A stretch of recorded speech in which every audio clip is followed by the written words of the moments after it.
नमस्कार दोस्तों, study IQ में आप सभी का स्वागत है। मेरा नाम है डॉक्टर महिपाल सिंह राठौड़ और आज इस वीडियो में मैं आपके साथ चर्चा करूंगा कोलंबो पोर्ट प्रोजेक्ट के बारे में, जिसको श्रीलंका की सरकार ने रिवाइव किया है। ये प्रोजेक्ट भारत और जापान की सहायता से बनने जा रहा था। 2 साल पहले इसको चालू किया गया था, लेकिन फिर कुछ परेशानी के कारण इसको बंद कर दिया गया था। तो इस पोर्ट की क्या हिस्ट्री है, इस प्रोजेक्ट की क्या हिस्ट्री है, ये हम डिस्कस करेंगे और ये भारत के लिए क्यों इंपॉर्टेंट है ये भी मैं आपको बताऊंगा। अगर आप मुझसे सोशल मीडिया पर जुड़ना चाहते हैं तो मुझे ट्विटर, फेसबुक या इंस्टाग्राम पर महिपाल राठौड़ हैंडल पर फॉलो कर सकते हैं और इसी नाम से आपको मेरा टेलीग्राम चैनल भी मिलेगा, जहां पर आप मेरे लेक्चर्स के पीडीएफ डाउनलोड कर सकते हैं। पिछले 2 दिन के जो पीडीएफ हैं वो मैंने सारे अपलोड कर दिए हैं। You can go download them now.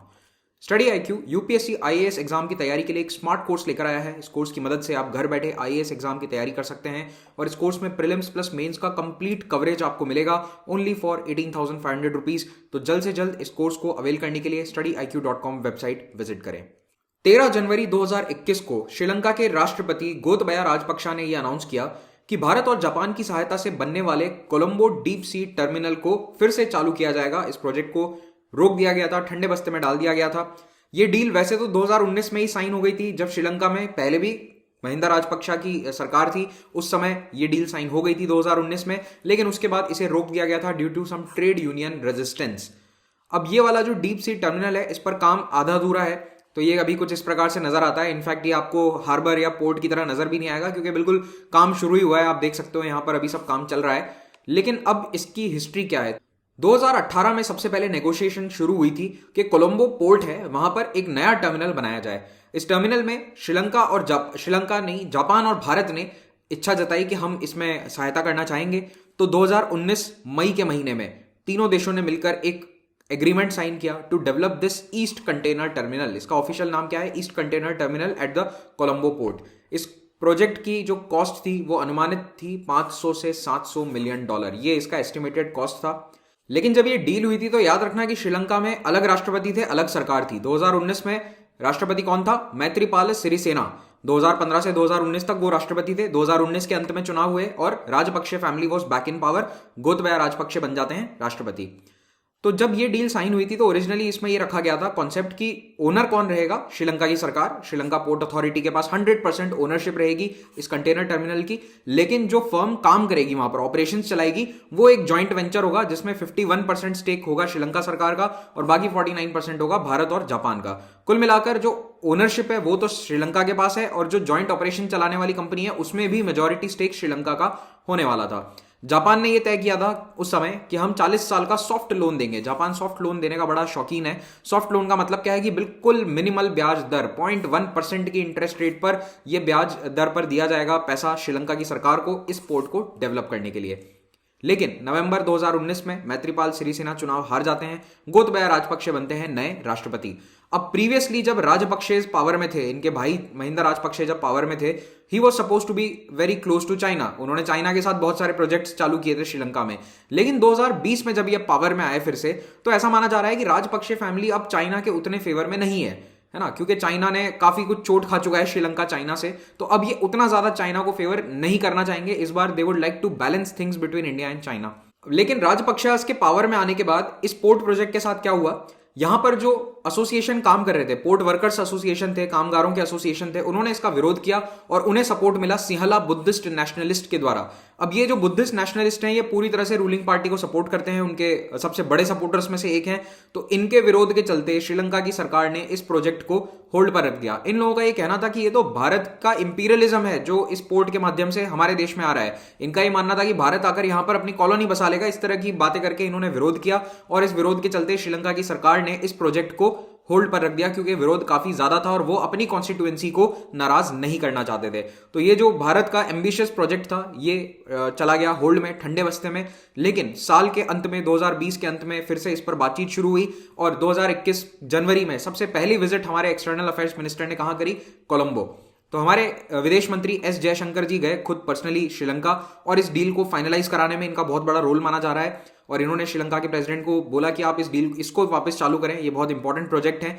तो इस बार राजपक्षे ने ये अश्योरेंस दिया है कि वर्कर यूनियंस जो हैं उनकी तरफ से कोई विरोध नहीं होगा और वर्कर यूनियंस को भी ये कहा है कि हम अपनी जमीन को बेच नहीं रहे हैं, ना ही 99 ईयर्स की लीज पे दे रहे हैं जैसा कि हमने चाइना को दे दिया था हम्बनटोटा पोर्ट कि 100 साल की लीज पर ले लो। ऐसा नहीं है, यहां पर ओनरशिप श्रीलंका की सरकार की है और जो जॉइंट वेंचर है वो भी 51% मेजॉरिटी स्टेक किसका होगा उसमें?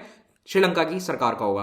तो श्रीलंका को अभी पैसों की सख्त जरूरत है, उन्हें एफडीआई की बहुत आवश्यकता है, क्योंकि 2009 में जो सिविल वॉर खत्म हुआ था उसके बाद से श्रीलंका में एफडीआई इनफ्लोज काफी कम हो गए हैं। और दूसरी ओर भारत को भी इस पोर्ट की आवश्यकता है, क्योंकि ये वाला जो पोर्ट है ये बहुत इंपॉर्टेंट रूट पर है। अब 2021 में जो नई डील हुई है उसके तहत 49% पैसा इन्वेस्टमेंट के माध्यम से आएगा, जिसमें अडानी ग्रुप जो कि भारत की तरफ से इन्वेस्ट कर रहा है और जापान सरकार की तरफ से जो इन्वेस्टमेंट आएगा, ये दोनों शामिल हैं। तो जहां पहले लोन थे वहां पर अब इसमें प्योर इन्वेस्टमेंट होगा। तो ये लोन नहीं है अडानी ग्रुप की तरफ से, अडानी ग्रुप इन्वेस्ट कर रहा है इस पोर्ट में। तो अब श्रीलंका सरकार का ये कहना है कि हम कोई भी लोन नहीं ले रहे हैं, तो चिंता की कोई बात नहीं है, प्योरली कंपनीज इन्वेस्ट कर रही हैं, जापान यहां पर इन्वेस्ट कर रहा है। यहां पर एक बात और ध्यान रखना कि अडानी ग्रुप पोर्ट्स में काफी हेवीली इस वक्त इन्वेस्टेड है, और ना केवल श्रीलंका बल्कि बांग्लादेश में भी वो पोर्ट्स में इन्वेस्ट कर रहे हैं अडानी विल्मार ग्रुप के वाया। अब इस नए कोलंबो ईस्ट कंटेनर टर्मिनल की भारत के लिए इंपॉर्टेंस क्या है? तो देखो, ये वाला जो नया टर्मिनल है ये Chinese sponsored Colombo international container terminal से केवल 3 किलोमीटर की दूरी पर है। और ये वाला जो इंटरनेशनल टर्मिनल है, याद रखना, ये 85% चाइना की ओनरशिप में है। 2013 में इसको कमीशन किया गया था, तब राजपक्षे गवर्नमेंट थी, Mahinda Rajapaksa was in power, और श्रीलंका के पास केवल इसमें 15% ओनरशिप है, बाकी 85% ये चाइनीज ओनरशिप के अंडर है।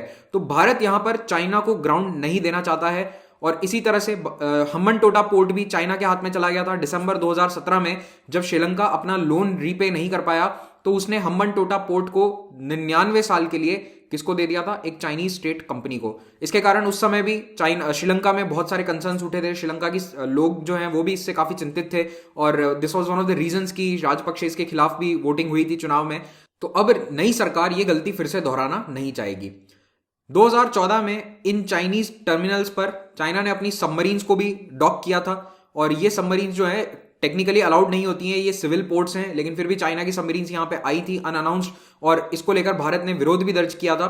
उसके बाद से श्रीलंका ने चाइना की सबमरीन्स को अपने पोर्ट्स पर रुकने नहीं दिया है, which is a good thing. लेकिन ये कंसर्न हमेशा बना रहता है कि जब 85% और 100% ओनरशिप कोलंबो और हम्बनटोटा पोर्ट्स की चाइना के हाथ में है, तो कभी ना कभी चाइना चाहे इमरजेंसी में तो अपने सबमरीन्स को या शिप्स को वहां पर डॉक करवा सकता है, और ये चाइना की मिलिट्री को एक बहुत बड़ा एडवांटेज देता है इंडियन ओशन में। और भारत ये बिल्कुल भी नहीं चाहेगा, क्योंकि आप लोकेशन देखो, ये है हम्बनटोटा, यहां पर है कोलंबो, तो ये दोनों ही बहुत ही स्ट्रैटेजिक लोकेशंस पर हैं इंडियन ओशन में, और यहां से चाइना की नेवी को डायरेक्ट एक्सेस मिल जाता है towards Arabian sea, Indian ocean and even bay of Bengal.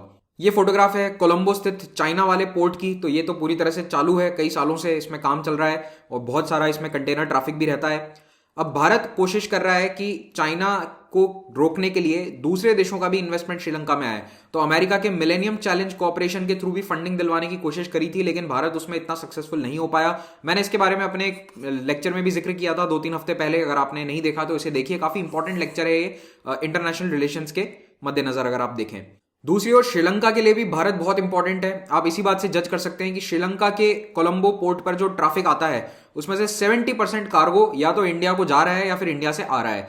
तो इंडिया बहुत ही रेलेवेंट है, इनके लिए बहुत ही इंपॉर्टेंट है। अब डीप सी पोर्ट होता क्या है? देखो, कोलंबो में पोर्ट तो पहले से है, लेकिन भारत क्या बना रहा है? डीप सी पोर्ट बनवा रहा है यहाँ पर। तो डीप सी पोर्ट वो होते हैं जहां बड़े जहाज आ सकते हैं, डॉक कर सकते हैं। तो एक रेगुलर पोर्ट में गहराई कितनी होती है? 20 फीट पानी होता है, लेकिन डीप सी पोर्ट में मिनिमम 30 फीट होना चाहिए, ताकि बड़े बड़े जहाज आकर, इस तरह के जहाज आकर यहां पर डॉक कर सकें। तो हैवी कैपेसिटी शिप्स जो हैं वो जनरली पैनामैक्स कहलाते हैं, क्योंकि पैनामा कनाल को वो क्रॉस कर सकते हैं, तो इसलिए इनको पैनामैक्स कहते हैं। और ये जहाज जो है इनको डॉक करने की मिनिमम फैसिलिटी होनी चाहिए। भारत भी एक ऐसा ही प्रोजेक्ट चला रहा है, ताजपुर डीप सी पोर्ट। इस पर मैंने वीडियो भी बनाया था लगभग 1 महीने पहले, तो उसमें मैंने डिटेल में समझाया था कि क्या होता है डीप सी पोर्ट, किस तरह से काम करता है। इस वीडियो में भी मैंने आपको समझाया था कि 1 इंच भी अगर डीप होता है पोर्ट तो उसमें मिलियंस ऑफ डॉलर्स का फायदा हो सकता है पोर्ट अथॉरिटी को, क्योंकि ज्यादा कार्गो लाया जा सकता है और उसको लोड अनलोड किया जा सकता है। तो इसी के साथ ये लेक्चर समाप्त होता है। Thank you very much for watching this. Have a great day.